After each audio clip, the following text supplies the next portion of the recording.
Got the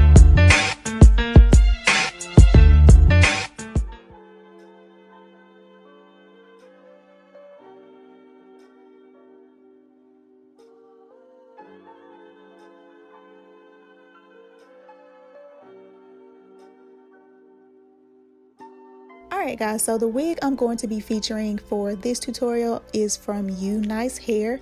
It is in a curly texture and a length of 14 inches, which is, you know, like shoulder length. So it is a very like everyday type of length, type of unit.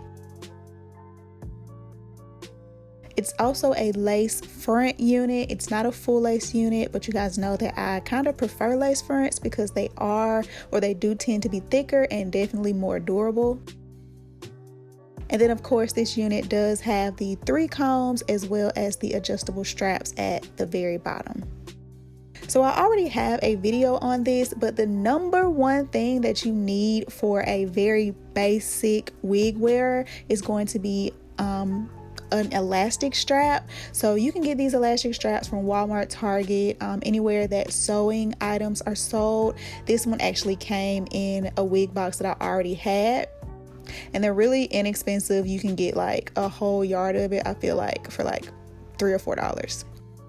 So the next thing you want to do is measure the elastic band against your head. When you're measuring, you want to make sure that you kind of pull the elastic band just a little taut, just so that when you put it on your head, it's going to give you actually the tension you need to hold the wig securely. You don't want the elastic band to be too loose. Just make sure that you pull it a little bit.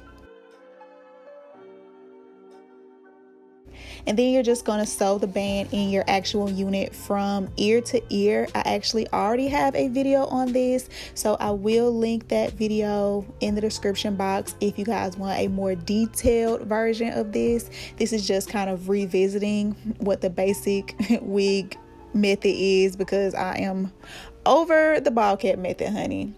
So the biggest thing that I love about this method is just the prep. All I did was lay my hair back, pull it into a wig cap, and then go ahead and lay my baby hairs. I am going to leave them out. And then you're just going to take that elastic band. There's a piece of lint on my wig. We'll get that in a second. But put your wig on using that elastic band and then adjust it to your hairline. I do not use the combs, but here I was noticing that with just the elastic band, it was almost like a perfect fit. So that's what I'm saying right there. And then here is where I want to mention that I did it wrong just because I was in a rush. You always want to make sure that you blend your lace or your wig cap to your actual skin tone. This is what's going to make it look natural and, you know, not artificial at the part or the hairline, especially since you aren't laying the actual lace to your hairline and doing all that, you know, blending with the ball cap method. So just make sure that you take some foundation or some powder, your flesh tone, and pat that over both your lace and your wig cap, and this is going to make that look a lot more natural than my part ended up looking. But this is just showing you, you know, like how to secure the wig and still have it look fairly natural, you know, if your part look good. Okay, so here I'm just going in with some curl defining cream. I'll put everything in the DB that I used as well. I just used one product just to bring the curls to life, so again they don't look so artificial straight out the box. And then I did blow dry it on high heat, high speed for about 10 minutes to give it a little bit more volume. And this is what I got. Of course, this is day 1, and since this is a wig, and you know, you can do whatever you want. You can fluff, you can pick, you can pull at it. It's gonna get bigger, and with these it looks a lot more natural as they get bigger.